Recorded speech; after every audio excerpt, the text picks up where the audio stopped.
Beautiful people, it's your boy T19 back with another video. We are doing Premier League predictions. I've been out for a while, but we're back better than ever.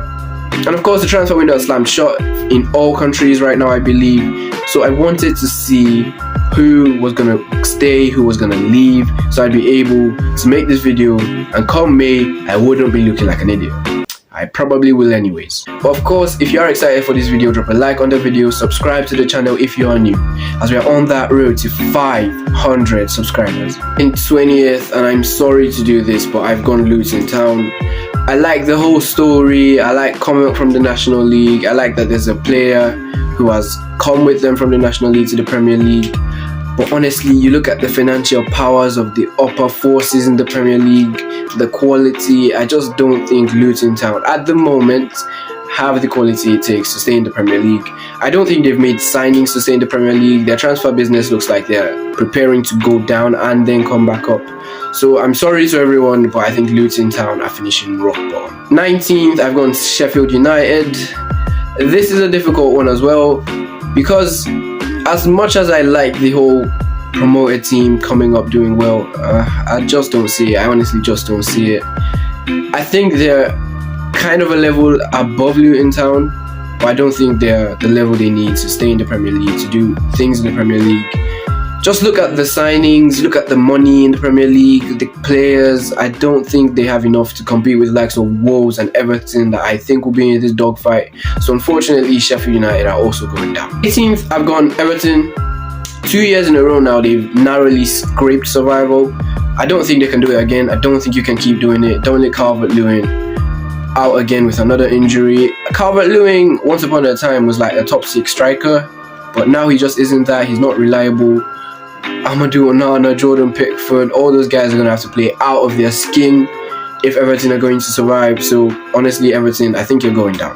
17th, I've gone Wolves. I've seen a lot of people predicting Wolves to go down, but I think the likes of Nunez and Neto will have enough to keep them just a bit above that relegation zone, but they've now sold Nunez to Man City.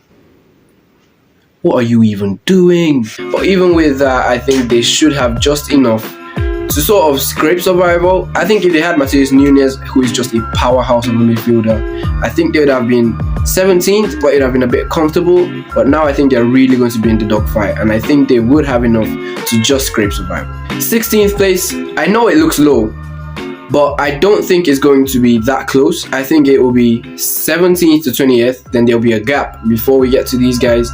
I've gone Nottingham Forest for one reason and one reason alone. They spent a lot of money, as usual. They bought a lot of players, good signings, intelligent signings, but it's not going to click immediately. Awoni is on some sort of mad form right now, and Langa's looking really good, but I think it will come to bite them midway through the season. But I think they will be safe. They should be safe. 15th, I've gone Bournemouth. I just realized I put Bournemouth above Forest. And honestly, from the depth of my heart, I hate Bournemouth because of what they've done to their managers. But I don't think they're going to be involved in the relegation battle. This could be very stupid come May. But right now, I don't think they're going to be in a relegation battle. I think they'll have enough. It's them or Nottingham Forest. I think those are the levels there. But I think, yeah, 15th just looks just right. 14th, I've gone Burnley. Kompany has played under Guardiola. We've seen Guardiola's disciples. Kompany is a top manager. And one thing I've noticed about Burnley, I watched a bit of them in the Championship. They have this sort of togetherness where they all fight for each other and dig in. They've not had the best start to the season, but they've played Man City. They were expected to lose that. I think once Kompany realizes that he cannot play liquid football, he's going to realize he's a very intelligent person. And once they find a way to just stabilize everything, balance, I think they will be okay. Finishing 14th, I think that's a good season, especially coming up from the Championship. Trusting Kompany. Vincent Kompany is a very good manager. We will see. 13th, Brentford. Ivan Toney suspended, and I know people might say, oh, it's not going to affect them. They've got Mbemo, they've got Wissa. I think it's crazy to say Ivan Toney, who scores 17 Premier League goals You can't tell me that's not going to affect them. I don't think at any point they're going to be in a relegation battle, but I don't think at any point they're going to look amazing. I definitely think Tony's going to leave the club in January anyways. So it's just going to be another solid season for Brentford. 12th, I've gone West Ham. They have European football, they have Europa League football, but I think they've reinvested that Rice money very well. Edson Alvarez looks like a good signing. Bowen looks like he's up for it. Mikel Antonio looks like he's back on form. A solid season for West Ham. 12th, I think that's really good. Considering they have Europa League, it will take a toll. Thursday, Sunday. Trust me, I've seen my team do it. They've not invested a lot in depth, but I think they'll be just fine. They'll play some good football at times and probably finish 12th. 7th position, probably the most reliable prediction in football. Crystal Palace are going to finish 11th. They're nothing special.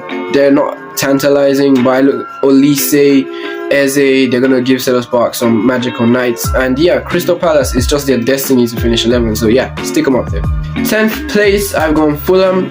People are telling me losing Mitrovic is gonna make them sort of weaker, but I think it makes them stronger because they've now got a point to prove. I've seen them play. Marco Silva has got them very organized. In all honesty, I think it's going to be a solid season for Fulham. They're not going to be in that sort of European conversation, but they're not going to be bad as well. They'll get some good home results, some good away results as well. And yeah, I think Fulham are going to have a very solid season. 9th place, I'm going Chelsea Football Club. 435 million these guys spent this summer. They spent 1.15 billion in 2 seasons. What have they built? Madueke, Sterling, Nkunku, Palmer, Modric, they all play in the same position. They play as wingers. Chelsea have not got a marquee number 9.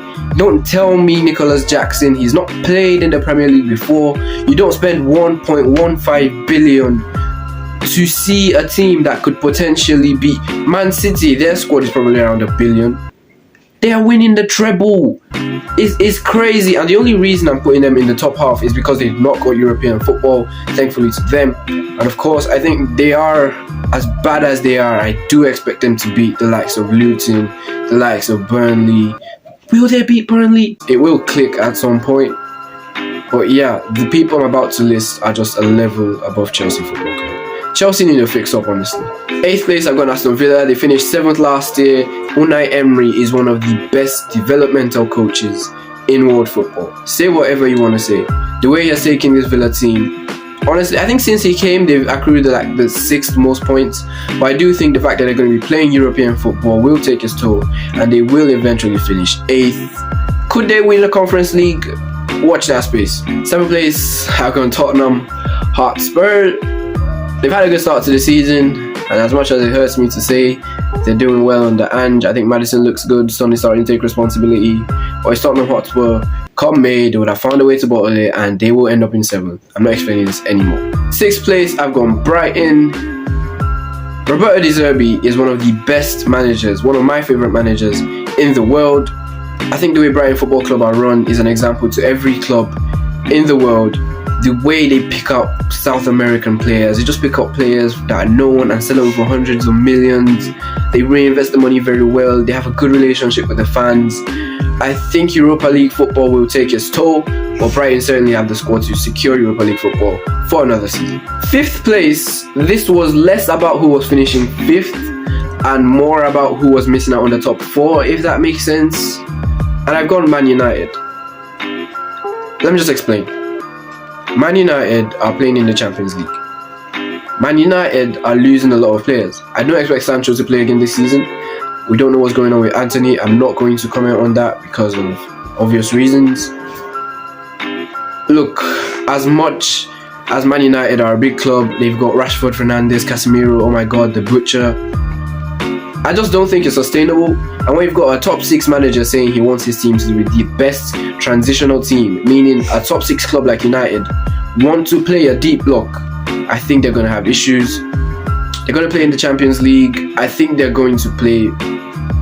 Yeah, they're playing Bayern. They're going to lose that game. They're probably not going to make out They might make out of the group, let's be honest. And yeah, for me, the clubs in the top 4, I think they're all better right now as I'm making these predictions, and probably will be over the course of the season, than Man United, and that's why I've placed them in 5th. 4th place, I've got Newcastle United, and they have Champions League football, just like Man United. But have you seen their group? They're probably not making it out of the group, meaning they won't be playing as much non-Premier League football, they won't be playing as much European football, and they do have a very hard-working squad where everyone's a unit. Man United have a lot of, would I say scoffs, or there's a lot of disharmony. Newcastle, they work as a unit. Right now, it's not started well, but honestly, I'm not phased. I'm not falling for it. As soon as they get knocked out of the Champions League group, they're going to double down, and I think they will secure a top 4 spot. Third place, I've gone Liverpool. 2 words: Mohamed Salah. The way he's been doing in pre-season and the way I've seen him play at the start of the season, he's taken this season personally. They've also got Luis Diaz, Trent Alexander-Arnold as that inverted wing back. I wish I was doing YouTube a couple years ago, because I've always said Alexander-Arnold would be very good in midfield, and that's it's coming to full fruition. Jurgen Klopp looks like he's got this team going. I love Szoboszlai. I love McAllister. McAllister did something to me on FPL.